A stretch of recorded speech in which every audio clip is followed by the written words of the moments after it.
Hello. So what I want to do right now is show you how to put together one of these little bump sensors that I've kind of designed. Sometimes it's just nice to have a simple sensor like this. It's basically bulletproof. It always works. It never gets a false signal. And it also helps us demonstrate some simple communication and coding in the Arduino language. So at any rate, let me get started on this. It does require, of course, the printed part. I like to use 440 screws for attaching, I can't grab one here, 440 screws for attaching the nuts and washers, and of course you're going to need a set of nuts and washers. The reason that I use an 029 music wire is because one of the things that frustrated me before with other bump sensors that I've made is simply attaching the wire to it.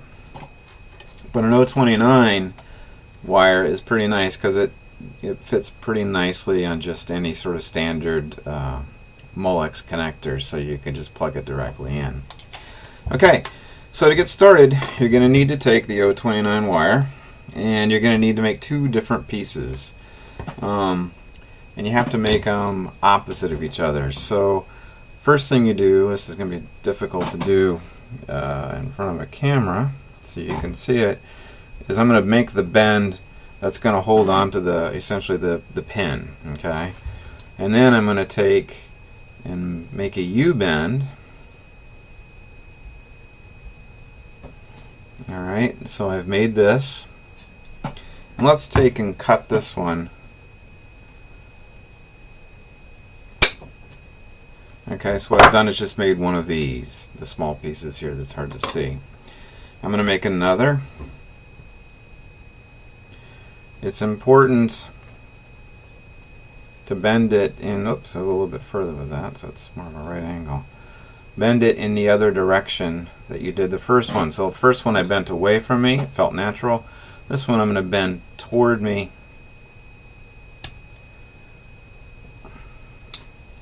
So I end up with one that faces the other direction. And don't worry about them being perfectly straight. You can straighten them when you're done, or honestly it doesn't really matter, just as long as you can get the wire plugged on.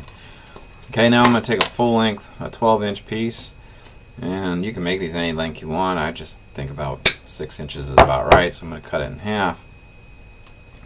And I'm going to do the exact same thing again.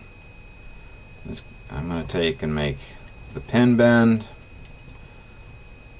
and then I'm going to take and bend this one away from me. Okay, so essentially that's my first feeler, and I'm going to make the pin bend. Oops, I slipped again. And then this one I'm going to bend toward me.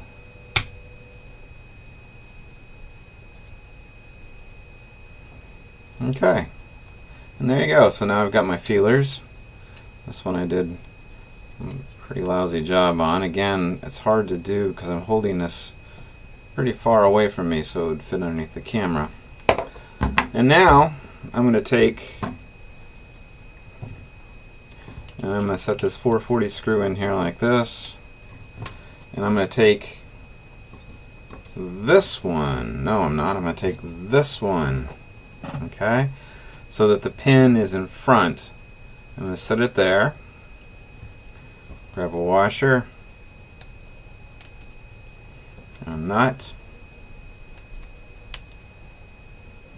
and this is actually going to be very difficult to do in front of the camera. Let's see if I can. Oh, you know what? I'm going to pause this and put this nut in. Hold on a second.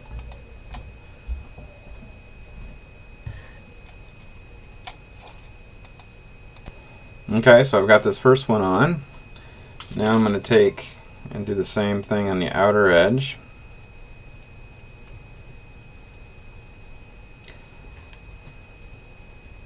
That one has a little bit of a burr, which is kind of nice because it holds it in place.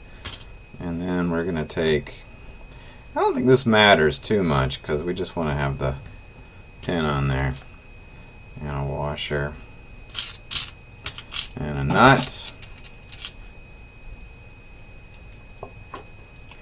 I think I'll probably pause it to put together the other side.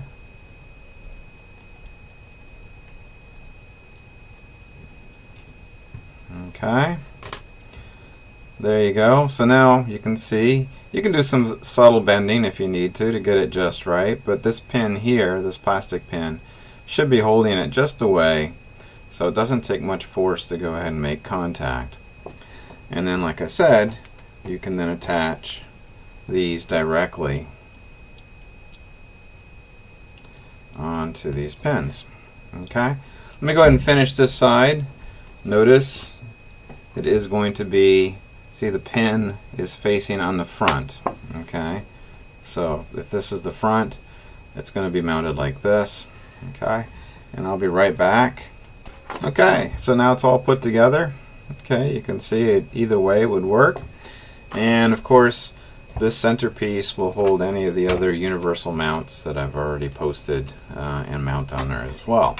So let me go ahead and get this mounted onto a robot or two, and I'll show you what it looks like.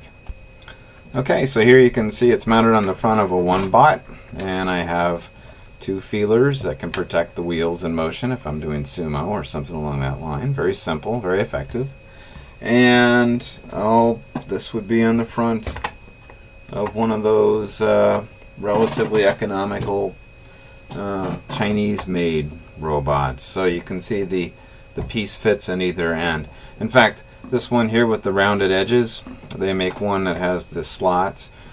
These holes also line up with that particular model as well. So I'll post some code and some examples, and hopefully this was useful. Thank you.